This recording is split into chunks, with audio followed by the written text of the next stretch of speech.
Hello class third students, आज हम आपकी हिंदी की क्लास स्टार्ट करने जा रहे हैं। इसके लिए आप अपने हिंदी के नोट्स का पेज नंबर 1 और 2 ले लीजिए।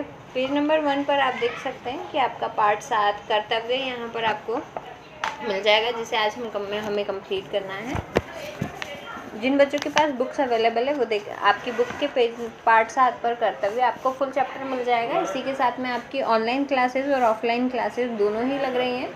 तो पार्ट 7 कर्तव्य आपकी बुक में से आपको आपकी ऑनलाइन क्लासेस और ऑफलाइन क्लासेस में एक्सप्लेन कर दिया जाएगा। अभी आपको मैं इसकी एक्सरसाइज कंप्लीट करवा रही हूँ।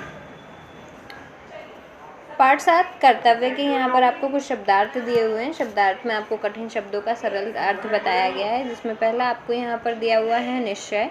निश्चय मतलब तय करना, उत्तीर्ण पास होना, कर्तव्य कर्म या दायित्व, वर आशीर्वाद वरदान, विशालकाय बड़े शरीर वाला, शरण आश्रय, सहारे के लिए, जन्मांतर कई जन्मों तक, प्रजा जनता, देवराज देवताओं के राजा, सर्वस्व सब कुछ।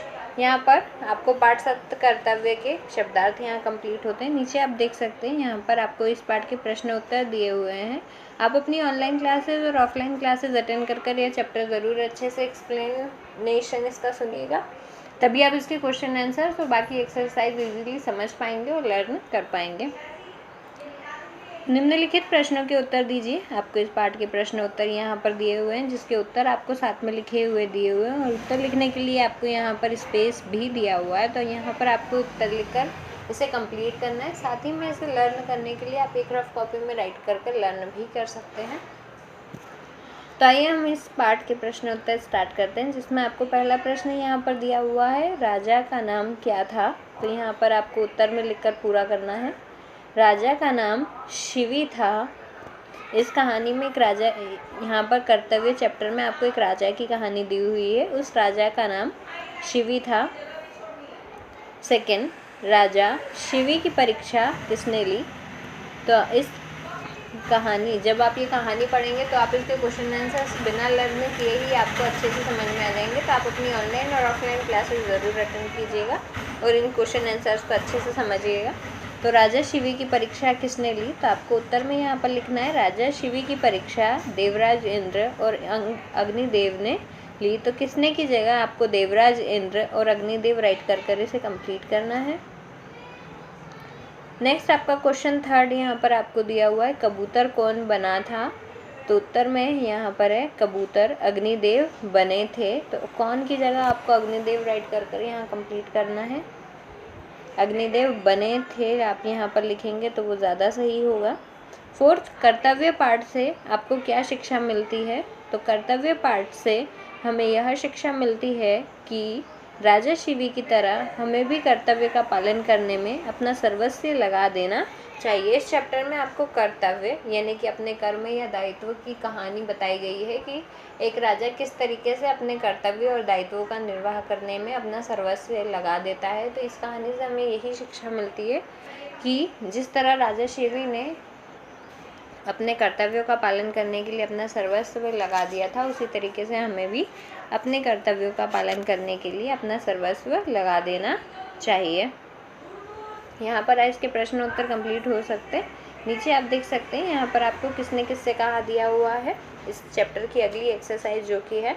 तो यहाँ पर फर्स्ट है, आपको जब ये चैप्टर रीड करेंगे तो आपको उनके डायलॉग्स याद करने हैं कि कौन सा डायलॉग किसने कहा था। यहाँ पर आप फर्स्ट देख सकते हैं, हे राजन एक बाज मेरे पीछे आ रहा है। ये लाइन, ये सेंटेंस इस चैप्टर में किसने किससे कहा था। उत्तर आपको यहाँ पर लिखे हुए दिए हुए हैं, तो एज इट इज़ आपको यहाँ पर राइट करना है। लेकिन आप स्टोरी अच्छे से अगर सुन लेंगे या पढ़ लेंगे तो वो आपको यहाँ पर आंसर कर पाना ज़्यादा इजी होगा। तो हे राजन एक बाज मेरे पीछे आ रहा है, ये सेंटेंस किसने कहा है। तो उत्तर में आपको राइट करना है, कबूतर ने राजा शिवी से कहा। अगला है, आप इस कबूतर के वज़न के बराबर अपना मांस काट कर दे दीजिए। ये लाइन किसने कही थी। तो बाज ने राजा शिवी से कहा। इसी के साथ में आपके हिंदी के नोट्स का पेज नंबर 1 की एक्सरसाइज कंप्लीट होती है। इस चैप्टर की अगली एक्सरसाइज आपको आपके नोट्स के पेज नंबर 4 पर मिल जाएगी। तो पेज नंबर 4 पर आप देख सकते हैं, यहाँ पर आपको थर्ड क्वेश्चन दिया हुआ है, किसने किससे कहा का। तो यहाँ पर थर्ड सेंटेंस आपको जो दिया हुआ है वो है, तुम निर्भय होकर यहाँ बैठो, हम तुम्हारी रक्षा का वचन देते हैं। ये लाइन किसने कही है? तो राजा शिवी ने कबूतर से कहा। फोर्थ यहाँ पर आपको सेंटेंस दिया हुआ है, आपके यश की गाथा जन्म जन्मांतर तक गाई जाएगी। तो आपके यश की गाथा जन्म जन्मांतर तक गाई जाएगी, यह डायलॉग इस चैप्टर में किसका था? तो अग्निदेव व इंद्र ने राजा शिवी से कहा। तो इस चैप्टर में अग्निदेव और जो राजा इंद्र थे उन्होंने राजा शिवी से ये कहा। फिफ्थ है आपका, महाराज मैं आपकी शरण में आया हूँ। तो यहाँ पर आपको म में आई की मात्रा मैं इस तरीके से राइट करना है। आप इसे, यहाँ प्रिंटिंग मिस्टेक हो गई है तो इसे करेक्ट कर ले। तो राजा मैं आपकी शरण में आया हूँ, यह डायलॉग, यह सेंटेंस किसने कहा था, यह कथन। तो यहाँ पर आपको उत्तर में लिखना है, कबूतर ने राजा शिवी से कहा। एज इट इज़ यहाँ पर आपको आंसर देखकर नीचे राइट कर इसे कंप्लीट करना है, ताकि एग्जाम्स के लिए आप इसको लर्न कर सके। नेक्स्ट आप देख सकते हैं, यहाँ पर आपको फिर दिए हुए हैं रिक्त स्थानों की पूर्ति कीजिए। तो यहाँ पर आपको सही उत्तर बोल्ड अक्षरों में और उसके नीचे अंडरलाइन किए हुए दिए हुए हैं। तो ये उत्तर आपको यहाँ पर राइट कर लर्न करने हैं। फर्स्ट है, महाराजा शिवी अपनी डैश की खुशियों का पूरा ध्यान रखते थे। तो महाराजा शिवी अपनी किसकी खुशियों का ध्यान रखते थे? तो अपनी प्रजा की खुशियों का पूरा ध्यान रखते थे। सेकंड है, इंद्र ने डैश का और अग्निदेव ने डैश का रूप धारण किया। तो किसने किसका रूप धारण किया था? तो जब आप चैप्टर पढ़ेंगे तो आपको इसका आंसर इतना ज़्यादा याद करने की ज़रूरत नहीं पड़ेगी। तो इंद्र ने बाज का और अग्निदेव ने कबूतर का रूप धारण किया था। थर्ड आपको यहाँ पर दिया हुआ है, राजा ने एक तरफ डैश को रखा और दूसरी तरफ अपनी डैश का रखा। राजा ने एक तरफ कबूतर को रखा था और दूसरी तरफ अपनी जांग का मांस रखा था। फोर्थ है, आपके डैश की गाथा जन्म जन्मांतर तक गाई जाएगी, यानी आपके यश की गाथा आपको यहाँ पर राइट कर कंप्लीट करना है। साथ ही में ये जो आंसर्स आपको दिए हुए हैं यहाँ पर आपको साइड में इन्हें राइट करते हुए कंप्लीट करना है। इसके नीचे आप देख सकते हैं, आपको यहाँ पर ग्रामर पोर्शन दिया हुआ है। ग्रामर पोर्शन में यहाँ आपको काल के बारे में बताया हो गया। आपको काल क्या होता है? तो क्रिया के जिस रूप में कार्य होने का समय पता चले उसे काल कहा जाता है। काल का सीधा अर्थ यहाँ पर समय से लगाया जा सकता है।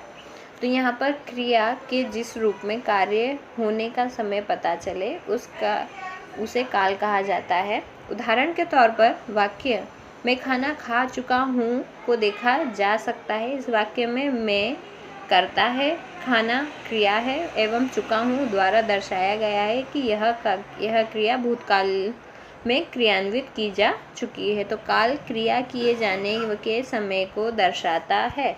तो काल मतलब का अर्थ आप समय से भी ले सकते हैं, यानी कि जिस काम को करने में उस चीज़ का, उस सेंटेंस में उस काम को करने का समय पता चलता है तो उसे काल कहा जाता है।